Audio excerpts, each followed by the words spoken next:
She didn't leave on a Tuesday. She didn't pack a bag. She didn't send a message. She didn't even raise her voice. She left slowly, quietly. In moments you probably didn't notice, a dinner where she stopped trying to make conversation, a night where she turned away a little faster than usual, a morning where she looked at you and felt nothing she could explain. By the time you realized something was wrong, she had already been gone for months. This is the part of relationships that nobody talks about openly. Not the dramatic ending, not the argument that breaks everything, but the slow, silent emotional departure that happens long before anything else does. And here's what psychology tells us. In most cases, the emotional exit comes first. The physical distance, whatever form it takes, is almost always just the final chapter of a story that started much, much earlier. Today, we're going to walk through that story, stage by stage, behavior by behavior. Because if you understand how emotional detachment actually unfolds, you start seeing things you were never able to see before. Let's establish something important before we go deeper. This isn't a video about blame. It's not a story about good people or bad people. It's a psychological breakdown of a very human pattern, one that plays out in relationships all over the world, across cultures, across age groups, across every kind of partnership you can imagine. What we're talking about is emotional withdrawal, the quiet process by which a person, in this case, a woman, begins to disengage from the emotional core of a relationship. Not because she woke up one day and decided to, but because something, over time, made staying emotionally present feel pointless. Psychologists who study long-term relationships have consistently found one thing. People don't fall out of love suddenly. They fall out of love gradually, through a series of small accumulated disappointments. Moments where they reached out emotionally and felt nothing reach back. Moments where they tried to be seen and felt invisible instead. The human emotional system is remarkably patient, but it has a limit. And when that limit is reached, something shifts inside a person, something quiet, something deep, and something that is incredibly difficult to reverse. This is the shift we need to understand. Let's talk about what actually changes first. It's rarely the big things. It's almost never a single moment you can point to. The first thing that changes is her investment in the emotional space between you. Think about it this way. In the beginning of a relationship, both people are constantly building. Building understanding, building inside jokes, building emotional intimacy. There's an energy to it, a feeling that this connection is being constructed together, brick by brick. At some point in a long-term relationship, one person starts to feel like they're building alone. She brings something to the table emotionally, a thought, a feeling, a need, and it doesn't land. Not because you're cruel, not because you don't care, but because you've settled into a pattern. A comfortable, predictable, emotionally quiet pattern. And in that pattern, deep emotional exchange has slowly been replaced by routine. She notices this before you do, almost always.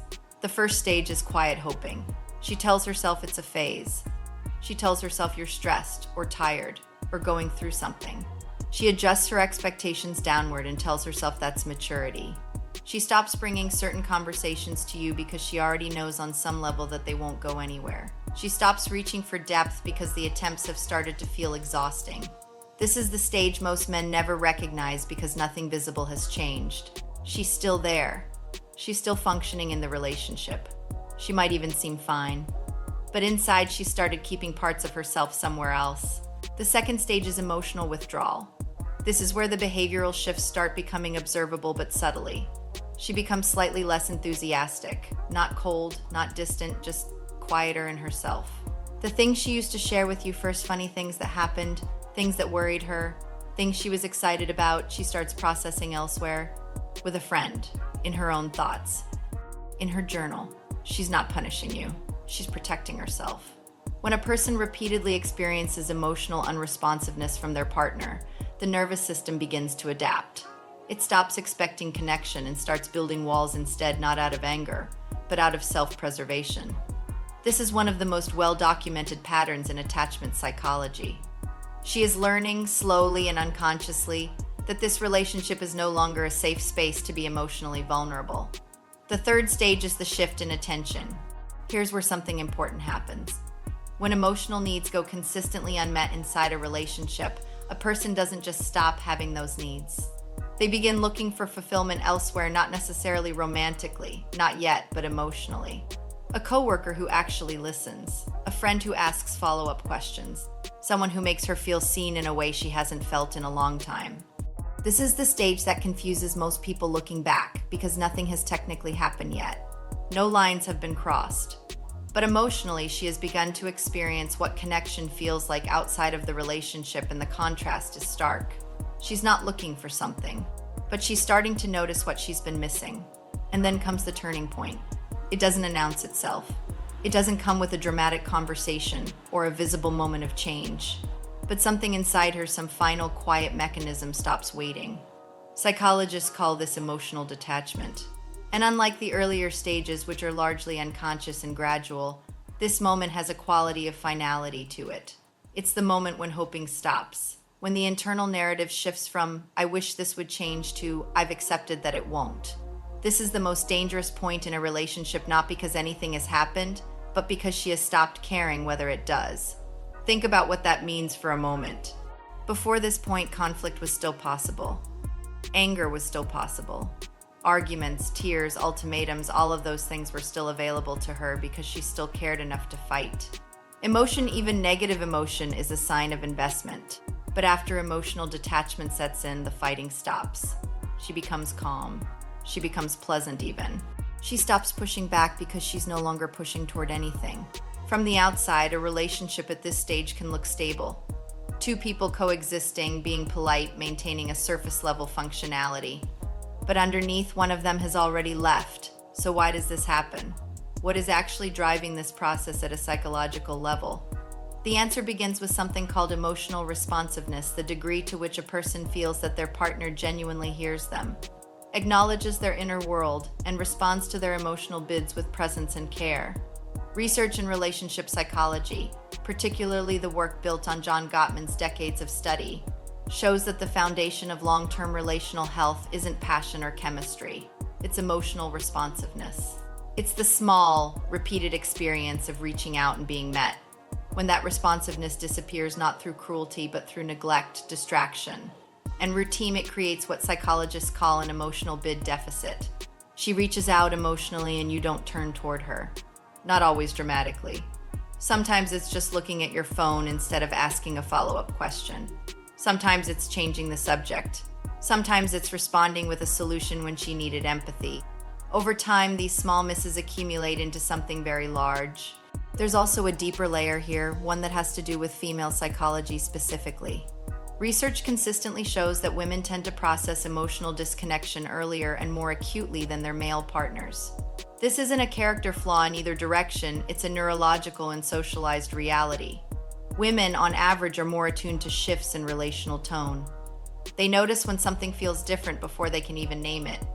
This means that by the time a man in a relationship begins to sense that something is wrong, his partner has often been sitting with that feeling for months. There's also what psychologists call the attention validation loop, a fundamental human need to feel that the person we love is genuinely interested in us. Not just in our bodies, not just in our roles, but in our interior world, our thoughts, our fears, our small daily experiences.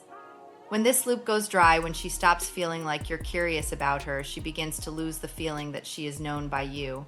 And being known is one of the deepest needs in any human relationship. Let's zoom out for a moment, because this isn't just about one relationship or one type of person. This is a pattern that plays out in millions of relationships simultaneously, right now, across every culture and every demographic. And it's becoming more visible in the modern era because the conditions for emotional disconnection have never been more abundant. We live in a world that is extraordinarily good at competing for attention. Screens, content, social media, work demands, stress, all of it creates a constant low-grade distraction that makes genuine presence increasingly rare. And when presence becomes rare between two people who chose each other, the relationship begins to starve. Modern psychology also tells us that the rise in emotional independence, particularly among women, has changed the calculus of what people will tolerate in a relationship. Earlier generations may have stayed in emotionally empty partnerships out of economic necessity, social expectation, or cultural pressure. That calculus has shifted significantly. Today, a woman who feels emotionally unfulfilled has more internal permission to explore what that means and more external options for connection, community, and even independence. This doesn't make emotional detachment more common necessarily, but it does mean that when it happens, it tends to move faster towards some kind of conclusion. There's also the psychology of routine versus emotional novelty to consider. Long-term relationships naturally settle into predictability. And predictability, while deeply comforting in many ways, can quietly starve the emotional novelty that keeps two people feeling genuinely engaged with each other. This isn't about wanting excitement for its own sake. It's about the fundamental human need to feel that your partner is still choosing you, still curious about you, still willing to break from routine to be present with you in a real way. When routine completely replaces this, when days and weeks and months pass in the same comfortable, emotionally flat pattern, a part of her begins to grieve something she can't quite name. Here is where we make this personal. Because most people, when they watch a video like this, are not watching it purely as an intellectual exercise. They're watching it because something in the title resonated. Something in the premise felt a little too familiar. So consider this an invitation to reflect, not with guilt, not with panic, but with honest self-examination. Think about the last week in your relationship. How many times did your partner try to connect with you emotionally, not dramatically, not explicitly, but in the small, quiet ways people reach out? A comment about their day, a worry they mentioned in passing, a moment of silence where they might have been hoping you'd ask a question. How many of those bids did you meet with real presence? Not because you're a bad partner, but because we're all human and we all fall into patterns. The question isn't whether you've been perfect. The question is whether you've been present. Because here's what the research and honest human experience tells us. Relationships don't usually end because of one catastrophic failure. They end because of thousands of small absences. Thousands of moments where one person reached out and the other didn't quite reach back. And the painful irony is that most of those moments go completely unnoticed in real time. You don't feel yourself missing them. You don't feel the bid going unanswered. You're just living your life, managing your stress, going through your day. But she felt it. She felt every single one. And if that's been happening long enough, if the accumulation of those small absences has been building quietly for months or years, then the emotional departure may already be underway. Even if the physical reality of the relationship looks perfectly intact. This is not a comfortable thought. It's not supposed to be, but it's a necessary one. And this is where I want to leave you with something to think about, not to answer right now, but to sit with.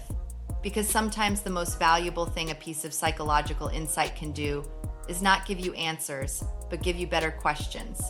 So here they are. At what point does emotional distance actually begin? Is it the first time a bid goes unanswered? Is it the 10th? Is it the 100th? Or is it a single quiet moment, one you'd never be able to identify from the outside, where something inside a person finally decides that hoping is more painful than letting go? And perhaps more important, do people leave suddenly, or do they slowly disappear emotionally first? Think honestly about every relationship you've witnessed end in your own life, in the lives of people close to you. Was it really sudden? Or was the ending just the moment when what had been invisible became undeniable? These questions don't have neat answers, but they have the capacity to change how you show up. There is a kind of leaving that happens in silence. No argument triggers it. No single event causes it. It builds slowly, the way erosion builds invisible at first, then undeniable, then irreversible. And the tragedy is not that people fall out of love. The tragedy is that most of the time they didn't have to. The distance was built in increments small enough that any one of them could have been reversed. Any one of those small absences could have been a presence instead. Any one of those missed moments could have been a connection. The human heart is extraordinarily patient with the people it loves. It waits. It hopes. It adjusts. It quietly absorbs disappointment after disappointment because the alternative, giving up on the person you chose, feels unbearable. But the heart is not infinite, and somewhere between the patience and the pain, a door closes.